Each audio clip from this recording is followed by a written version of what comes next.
YCP అధికారంలో ఉన్నప్పుడు చేసినటువంటి విచ్చలవిడి పనులే ఈరోజు వాళ్ళకి శాపాలుగా మారాయి. సజ్జల భార్గవ్ రెడ్డి పరిచయం అవసరం లేని పేరు రెండు తెలుగు రాష్ట్రాల్లో కూడా తెలుసు. ఆ 2024 ఎన్నికలకు ముందు వైసీపీ సోషల్ మీడియా బాధ్యతలను చూసినటువంటి వ్యక్తి సజ్జల భార్గవ్ రెడ్డి. సకల శాఖ మంత్రిగా పేరొందిన సజ్జల రామకృష్ణారెడ్డికి ఆ స్వయాన కొడుకు. సార్, అసలు విషయం ఏంటంటే పార్టీ ఓడిపోగానే ఇతర దేశాలకు పరారైపోయాడు. అది వేరే విషయం అనుకోండి, పక్కన పెడదాం. ఉన్నప్పుడేమో తొడలు కొట్టారు, మీసాలు తిప్పారు, మా అంత పోటుగాళ్ళు లేరు అన్నారు. పార్టీ ఓడిపోగానే విదేశాలకు పరారైపోయారు. కనీసం ఈ రోజు వరకు స్టిల్ దాదాపు 5 నెలలు అవుతుంది. ఇప్పటి వరకు సజ్జల భార్గవ్ రెడ్డి ఎక్కడా కనపడాల. ఈ 5 నెలల్లో సజ్జల భార్గవ్ రెడ్డి అనే వ్యక్తి ఎక్కడా కనపడాల. అంటే వాళ్ళ భయం కానీ ఏదో ఉందో ఒక స్థాయిలో చూడవచ్చు. ఎందుకంటే ఆ రోజు వాళ్ళు చేసిన పాపాలు అలాంటివి. ఇప్పుడు చాలామంది ఉన్నారు, గతంలో టీడీపీ వాళ్ళు ఉన్నారు, వైసీపీ అధికారంలో ఉన్నప్పుడు ఎవరైనా పారిపోయారా? ఇక్కడే ఉన్నారు. ఎందుకంటే వాళ్ళు ఏం చేయలేదు కాబట్టి ధైర్యం వాళ్ళకి. వీళ్ళు తప్పులు చేశారు కాబట్టి భయం. ఇప్పుడు ఇదే సజ్జల భార్గవ్ రెడ్డి మీద పులివెందుల పోలీసులే కేసు నమోదు చేయడం అనేది చర్చనీయాంశంగా మారింది. అంటే ఏదో అంటారు చూడండి సినిమాలో, జగన్మోహన్ రెడ్డి ఇలాకాలో జగన్మోహన్ రెడ్డి మనుషుల మీద జగన్మోహన్ రెడ్డి ఇలాకాలో పనిచేస్తున్నటువంటి పోలీసులే కేసు నమోదు చేశారంటే ఆ కిక్కే వేరప్ప అన్నట్టుగా ఇప్పుడు పులివెందుల పోలీసులే సజ్జల భార్గవ్ రెడ్డి మీద ఆడే పాపం ఏ పొద్దు అనుకుని ఉంటారు. జగన్మోహన్ రెడ్డి అన్నాడు చూడండి, ఏ పొద్దు ఊహించుంటారు, మీకు ఇక్కడ చేపలు వస్తాయని చెప్పి, చేపలు మీరు అమ్ముతారని చెప్పి, చేపలు బళ్ళు వస్తాయని చెప్పి, ఏ పొద్దు మీరు అనుకుంటారని చెప్పి గొప్పగా చెప్పాడు. ఏదో నేనేదో కంపెనీ తెచ్చేసాను మీకు ఉద్యోగాలు ఇచ్చాను అన్నట్టుగా చెప్పాడు. అలాగే సజ్జల భార్గవ్ రెడ్డి మీద కూడా పులివెందుల పోలీసులే కేసు నమోదు చేస్తారని చెప్పి ఏ పొద్దు వాళ్ళు అనుకుని ఉంటారు.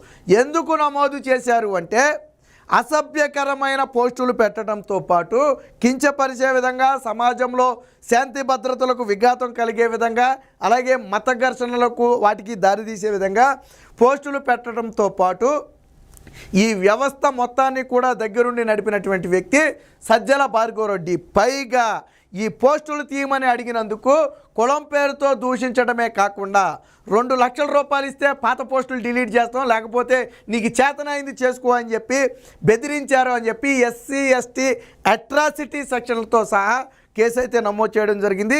కంప్లైంట్ ఇచ్చిన వ్యక్తి పేరు కూడా హరి అనే ఒక వ్యక్తి. ఈయనతో పాటు మరికొంతమంది మీద, జగన్మోహన్ రెడ్డికి బంధువుల మీద, అలాగే వర్రా రవీంద్రారెడ్డి మీద, ఆల్రెడీ వర్రా రవీంద్రారెడ్డి మీద ఇప్పటికే కేసులోనే అరెస్ట్ అయ్యాడు. తాజాగా మరొక కేసు. ఎందుకంటే వీళ్ళంతా ఒక ఆర్గనైజ్డ్ వింగ్గా ఉండి సజ్జల భార్గవ్ రెడ్డి ఆధ్వర్యంలోనే ఇదంతా జరిగింది. దీనికి కర్త కర్మ క్రియ ఒక రకంగా సజ్జల భార్గవ్ రెడ్డి. ఈ సిస్టమ్ మొత్తాన్ని మానిటరింగ్ చేయటమే కాకుండా ఇలాంటి విష ప్రచారాలు చేయించి, తప్పుడు పోస్టులు వేయించి, వాటిని సమాజం మీద రుద్దటం, ఇవంతా కూడా ఎవరి ఆధ్వర్యం జరిగిందంటే సజ్జల భార్గవ్ రెడ్డి. ఎందుకంటే ఆల్వేస్గా సజ్జల భార్గవ్ రెడ్డి సోషల్ మీడియా ఇన్ఛార్జ్గా ఉన్నాడు అంటే మరి ఆయన పేరు మీదే జరుగుద్ది. విచిత్రం ఏంటో తెలుసా మీకు? సొంత పార్టీ నేతలే, సొంత పార్టీ వైసీపీ కార్యకర్తలే పార్టీ ఓడిపోయిన తర్వాత ఇంత దారుణంగా ఓడిపోవడానికి అబ్బా కొడుకులే కారణం అని చెప్పి వాళ్లే దూషించిన పరిస్థితి. ఇప్పుడు తెలుగుదేశం జనసేన కాదు, సొంత పార్టీ నాయకులు కార్యకర్తలే. నాయకులు ఏమనేవాళ్ళంటే సజ్జల రామకృష్ణారెడ్డి వల్ల ఓడిపోయామనేవాడు. కార్యకర్తలు ఏమంటారంటే Sajjala Bhargav Reddy social media incharge అవటం వల్ల, ఒక అసమర్థుడు అవటం వల్ల. అంటే నేను గతంలో కూడా మీకు గుర్తుందో లేదో వీడియోలు చేసేటప్పుడు చెప్పా, ఇలాంటివి పంపటం వల్ల సమాజంలో అశాంతి రేకెత్తుతుంది, ప్రజల మీద ఒక దుష్ప్రభావం చూపుతుంది. అది రిఫ్లెక్ట్ అయితే వైసీపీకే ప్రమాదం అని చెప్పి నేను గత వీడియోల సందర్భంగా చాలాసార్లు చెప్పా. ఇప్పుడు అదే నిజమైంది. వీళ్ళు ఏంటంటే, ఇప్పుడు జగన్మోహన్ రెడ్డికి ఎలివేషన్లు ఇచ్చుకోవడం ఒకేత్తు, దాంట్లో తప్పులేదు. చేసింది గోరంతైనా కొండంత చేసినట్టుగా ఎలివేషన్లు ఇచ్చుకోవచ్చు. కానీ అవతల పార్టీల మీద అత్యంత నీచంగా, ఘోరంగా, దారుణమైన ట్రోల్స్ చేయిస్తూ, దారుణమైన అబద్ధాలు, ఎవరు నమ్మని అబద్ధాలు. ఇప్పుడు ఫర్ ఎగ్జాంపుల్ ఉందండి, వీళ్ళు సిద్ధం సభలు పెట్టారు, దానికి జనం రాలా, అది వాస్తవం, అక్కడికి వెళ్ళిన వాళ్ళకి తెలుసు. కానీ జనం వచ్చినట్టుగా గ్రాఫిక్స్లు చేసి వదిలి దొరికిపోయారు. ఏమవుద్ది ప్రజల్లో? అలాగే వైసీపీ పార్టీ టీడీపీ ఆఫీస్ మీద వైసీపీ వాళ్ళు దాడి చేస్తే భావ ప్రయత్న స్వేచ్ఛ అని కొట్టుపడేశారు. మరి అది సమాజంలో అశాంతి కింద రాదా? అభద్రతా భావం రాదా? ఈ పార్టీలు, ఒక తెలుగుదేశం పార్టీ లాంటి పార్టీకి గతి పడితే రేపు మన బోట వాళ్ళకి ఏంటి పరిస్థితి అని చెప్పి అందరూ ఆలోచిస్తారు. సో ఇలా వీళ్ళకి తెలియకుండా వీళ్ళు చేసినటువంటి అనేక పనులు ఈరోజు వాళ్ళకి శాపాలుగా మారాయి. అందులో భాగంగానే ఇప్పుడు సజ్జల భార్గవ్ రెడ్డి మీద కూడా పులివెందుల పోలీసులు అయితే కేసు నమోదు చేయడం జరిగింది. దీంతోపాటు కడప ఎమ్మెల్యేగా ఉన్నటువంటి ఎవరైతే మాధవి ఉందో ఆవిడ పేరు మీద, ఆవిడ మొన్న ఏదో సమావేశంలో మున్సిపల్ కమిషనర్ సమావేశంలో ఆవిడ మాట్లాడి పక్కన నిలబడితే ఏదో ఒక ఎడిటింగ్ ఫోటోని తీసుకొచ్చి ఆవిడ కన్ను కొట్టిందని చెప్పి మున్సిపల్ కమిషనర్కి వల్గర్గా కొన్ని జగనన్న సైన్యం పేరుతో కొన్ని ఉన్నాయి, వాటిలో పోస్టులు పెడితే వాటి మీద కూడా కేసు నమోదు చేశారు. ఇవన్నీ కూడా పూర్తి విచారణ జరుగుతుంది. సో దీనికి సంబంధించి ఏం కేసు పెట్టారు ఏంటి అనేది ఒక వార్త వచ్చింది, ఒకసారి చూద్దాం. సజ్జల భార్గవపై అట్రాసిటీ కేసు కూడా అట్రాసిటీ, కులం పేరుతో దూషించారనేది ప్రధానంగా వచ్చినటువంటి ఆరోపణ.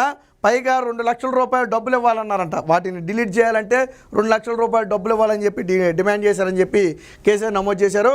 అలాగే జగన్కి మేనలుడు, వరుసకు మేనలుడు, అలాగే వర్రా రవీంద్రారెడ్డి పేరు కూడా ఆ కేసులో అయితే నమోదు చేశారు.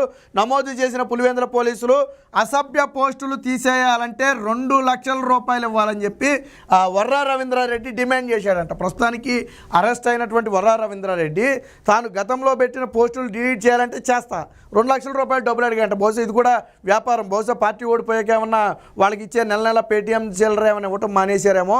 దాంతో ఏం చేశారు, ఇప్పుడు 2 లక్షలు ఇస్తే ఆ పోస్టులు మొత్తం తీసేస్తానని చెప్పాడంట. లేకుంటే చంపి పాతి పెడతామని చెప్పి బెదిరించారంట. కులం పేరుతో దూషించారని చెప్పి ఫిర్యాదు అయితే చేయడం జరిగింది. వైసీపీ హయాంలో సకల శాఖ మంత్రిగా ఖ్యాతించిన సజ్జల రామకృష్ణారెడ్డి కుమారుడు, YCP social media incharge Sajjala Bhargav Reddy, అలాగే జగన్ చిన్నాన్న వైఎస్ ప్రకాష్ రెడ్డి కుమార్తె కొడుకైనటువంటి సింగారెడ్డి అర్జున్ రెడ్డితో పాటు సోషల్ సైకో వర్రా రవీంద్రారెడ్డిపై SC/ST అట్రాసిటీ కేసులు అయితే నమోదు చేయడం జరిగింది. సో ఈ మేరకు సెక్షన్లు 196, 308, అలాగే 351, 353, 112, అలాగే RW అని చెప్పి పలు సెక్షన్ల కింద, ఇందులో ప్రధానంగా IT సెక్షన్లో కూడా అయితే వేయడం జరిగింది. అలాగే SC/ST యాక్ట్ 2015 ప్రకారం కూడా వీళ్ళ మీద అయితే కేసులు నమోదు చేయడం జరిగింది. మరి ఇప్పుడు వైసీపీ నేతల సమాధానం చెప్పాలా? గతంలో చంద్రబాబు గారి మీద కేసు పెట్టినప్పుడు మీ చిత్తశుద్ధి ఏంటో నిరూపించుకుని బయటికి రండి, మీరు ఎందుకు బెయిల్ అడుగుతున్నారు, లేకపోతే ఎందుకు ఇది అడుగుతున్నారు అని చెప్పి రకరకాల మాటలు మాట్లాడారు. ఇప్పుడు ఎందుకు సజ్జల రామకృష్ణారెడ్డి మాట్లాడాడు, వీళ్ళు ఎందుకు సజ్జల రామకృష్ణారెడ్డి మాట్లాడాడు. ఇప్పుడు నీ కొడుకు మీద కూడా కేసు నమోదైంది. నీ కొడుకు పత్తిత్తు, నీ కొడుకు ప్రతివత అయితే మీరు బెయిల్ను తీసుకోకుండా ముందస్తు కోర్టులకు వెళ్లకుండా నిరూపించుకుని బయటికి రండి. వాళ్ళు పోలీసులు పెట్టింది తప్పుడు కేసు, మేము ఎవరిని బెదిరించలేదు, మేము ఎవరి మీద మార్పింగ్ ఫోటోలు పెట్టలేదు, పోస్టులు చేయలేదు, అసలు వైసీపీ సోషల్ మీడియాకు మాకు సంబంధం లేదని నిరూపించుకుని సజ్జల భార్గవరెడ్డి బయటికి రావాలి. బేసిక్గా ఏంటంటే ఒక అసమర్థుడి చేతిలో జగన్మోహన్ రెడ్డి పగ్గాలు పెట్టాడు. ఇది నేను ఇప్పుడు చెప్పడం కాదు, 4-5 నెలల క్రితం, అంటే ఎన్నికలకు ముందు సమయంలో కూడా మీకు చాలాసార్లు చెప్పా. ఏమని, సజ్జల భార్గవరెడ్డి అనే వ్యక్తి ఒక అన్ఫిట్, సోషల్ మీడియాని నడపటం అంటే ఏదో ఫేక్ ప్రచారాలు చేసి, బూత్ ప్రచారాలు చేసి, కులం పేరుతో ఈ సజ్జల భార్గవరెడ్డి చేసిన పని ఏంటో తెలుసా? వైసీపీ అఫీషియల్ పేజ్ నుంచి కులం మీద పోస్టులు పెట్టడం, కమ్మరావతి అన్నట్టుగాను, చంద్రబాబు నాయుడు కమ్మరావతి కోసం కృషి చేస్తున్నాడు, అది అమరావతి కాదు కమ్మరావతి అని రకరకాల పోస్టులు పెట్టే ప్రయత్నం. వాస్తవానికి అసలు ఎక్కడుంది ఇది? రిజర్వ్డ్ కాన్స్టిట్యున్సీలో ఉంది రాజధాని. కొద్దిగా బుర్ర ఉండాలా. రిజర్వ్డ్ కాన్స్టిట్యున్సీలో రాజధాని ఉంటే అక్కడ కమ్మవాళ్ళు ఉన్నారని ఎలా అంటారు? అసలు లేకుండా ఉండరు, ఉంటే ఉండొచ్చు. ఇప్పుడు మీరు చెప్పిన వైజాగ్లో కమ్మవాళ్ళు లేరా? ఉన్నారు కదా. రాష్ట్రంలో అసలు కమ్మవాళ్ళు లేని ప్రాంతం అంటూ ఉందా? పోనీ ఎక్కడైనా ఉంటారు, కొన్ని చోట్ల ఎక్కువ ఉండొచ్చు, కొన్ని చోట్ల తక్కువ ఉండొచ్చు. బట్ ఓవరాల్గా అన్ని కులాలు కలిసి ఉంటాయి. కానీ అలా పోస్టులు పెట్టడం వల్ల ఏమైంది? అది పార్టీకి డ్యామేజ్ అయింది. ఇతర కులాలు యాక్సెప్ట్ చేయలే. అందరికీ కలిసి వచ్చే రాజధాని అది, రిజర్వ్డ్ నియోజకవర్గాల్లో ఉన్నటువంటి రాజధాని, అది అందరికీ తెలిసిన విషయమే. అయినప్పటికీ కూడా దాని మీద విషయం చెబితే ప్రజలు యాక్సెప్ట్ చేయలే. అలాగే గతంలో కరోనాకి వ్యాక్సిన్ జగన్మోహన్ రెడ్డి చేసింది కూడా అదే తప్పు. కరోనాకి వ్యాక్సిన్ కనిపెడితే వాళ్ళకి కమ్మ కులాన్ని అంటగట్టాడు. రామోజీరావుకు బంధువులు, చంద్రబాబు నాయుడుకి బంధువులు, కాబట్టి మనకు వ్యాక్సిన్ ఇవ్వట్లేదు, వీళ్ళు కమ్మోళ్ళు. జగన్మోహన్ రెడ్డి మాట్లాడాడు, ఒక ముఖ్యమంత్రి ఒక వ్యాక్సిన్ ప్రపంచం మొత్తానికి వ్యాక్సిన్ సప్లై చేస్తుంటే ముందు నువ్వు డబ్బులు కట్టి ఆర్డర్ ఇచ్చుకోవాలి. కరోనా టైంలో స్టేట్లు ప్రయారిటీ ఆర్డర్, ఏ స్టేట్ అయితే ముందు డబ్బులు కట్టి నమోదు చేసుకుంటారో వాళ్ళకి ప్రయారిటీ ఆర్డర్లు ఇచ్చుకుంటామని చెప్పారు. ఆ ప్రయారిటీ ఆర్డర్లో మనం ఆంధ్రప్రదేశ్ 10లోకో 15లోకో పోయింది. ఎందుకంటే వీళ్ళు ముందు రెస్పాండ్ అవ్వాలా. అంత లేటుగా కరోనా వ్యాక్సిన్ వచ్చేటప్పటికి చంద్రబాబు నాయుడు ఇప్పించవచ్చుగా, రామోజీరావు ఇప్పించవచ్చుగా అని చెప్పి కులాన్ని అంటగట్టి మాట్లాడారు. యాక్సెప్ట్ చేయలే ప్రజలు. ఇప్పుడు ఇదే వీళ్ళకి శాపంగా మారింది. అందుకని ఒక అసమర్థుడికి సోషల్ మీడియా ఇన్ఛార్జ్ బాధ్యతలు ఇవ్వటం వల్ల వచ్చినటువంటి ఇబ్బంది. మరి తెలుగుదేశం పార్టీ సోషల్ మీడియా ఉంది, ఎంత హుందాగా నడిపారు. అవసరమైన సమయంలో అగ్రెసివ్గా వెళ్ళింది, మిగతా సమయంలో చాలా బ్యాలెన్స్డ్గా. ఒక పక్క జగన్మోహన్ రెడ్డి చేస్తున్న తప్పుల్ని ఎత్తి చూపుతూనే మరో పక్క వాళ్ళ అధికారంలోకి వస్తే ఏం చేయాలనుకుంటున్నారు అనేది ప్రజల్లోకి స్పష్టంగా తీసుకెళ్లారు. సూపర్ 6ని బలంగా తీసుకెళ్లారు. సో అది సోషల్ మీడియా పనిచేసే విధానం. ఒక టార్గెట్ లక్ష్యంగా పనిచేశారు వాళ్ళు. ఏళ్ళలాగా జగన్మోహన్ రెడ్డి ఆ రెడ్డి కులగజ్జ ఉందా, లేకపోతే జగన్మోహన్ రెడ్డికి ఇది ఉందని చెప్పి ఎక్కడ విమర్శలు ఎక్కువ చేయలే, వీళ్ళు చేసినంత కులం విమర్శలు చేయలే. అదే సమయంలో వాళ్ళు చేసిన తప్పులను కరెక్ట్గా ఎక్స్పోజ్ చేయగలిగింది అటు జనసేన కానివ్వండి, టీడీపీ కానివ్వండి. సో ఎందుకు సక్సెస్ అయ్యారు? మొన్న విజయంలో సోషల్ మీడియా పాత్ర చాలా కీలకమైన పాత్ర. ఎందుకు సక్సెస్ అయ్యారంటే వాళ్ళు ప్రజల్లోకి బలంగా తీసుకెళ్లారు, జగన్మోహన్ రెడ్డి చేసే ప్రతి తప్పుని ఎత్తి చూపగలిగారు కాబట్టి వాళ్ళు సక్సెస్ అయ్యారు. కానీ ఈ వైసీపీ సోషల్ మీడియాకి సోయ ఉండదు. ఎంతవరకు చంద్రబాబు నాయుడు మీద, లోకేష్ మీద, పవన్ కళ్యాణ్ మీద పడి ఆడవడమే తప్ప మీరు ఏం చేశారు, గెలిస్తే ఏం చేస్తారు అది చెప్పట్లా. సో అక్కడ వైసీపీ సోషల్ మీడియా దెబ్బతింది. ఏది ఏమైనా మొత్తంగా నిన్న మొన్నటి వరకు కింగులాగా బ్రతికినటువంటి సజ్జల భార్గవరెడ్డి బ్రతుకు ఈరోజు అరెస్ట్ అయ్యే వరకు వచ్చింది. ప్రస్తుతానికి నాకు తెలిసి విదేశాల్లో ఉన్నాడు, ఇక్కడైతే లేడు. విదేశాలకైతే పార్టీ ఓడిపోయిన మరుక్షణమే పారిపోయాడు. అయినప్పటికీ కూడా అవసరమైతే నోటీసులు ఇచ్చి తీసుకొస్తారు. ఇందులో ఎస్సీ ఎస్టీ అట్రాసిటీ సెక్షన్లు కూడా ఉన్నాయి కాబట్టి ఖచ్చితంగా దీని మీద తీవ్ర ప్రభావం ఉంటుంది. మరి ఇప్పటి వరకు వైసీపీ నుంచి ఎవరు కూడా దీని మీద అయితే స్పందించలేదు. మరి సజ్జల రామకృష్ణారెడ్డి ఏ విధంగా స్పందిస్తాడు, సజ్జల భార్గవరెడ్డి ఏ విధంగా స్పందిస్తాడు అనేది వేచి చూడాలి.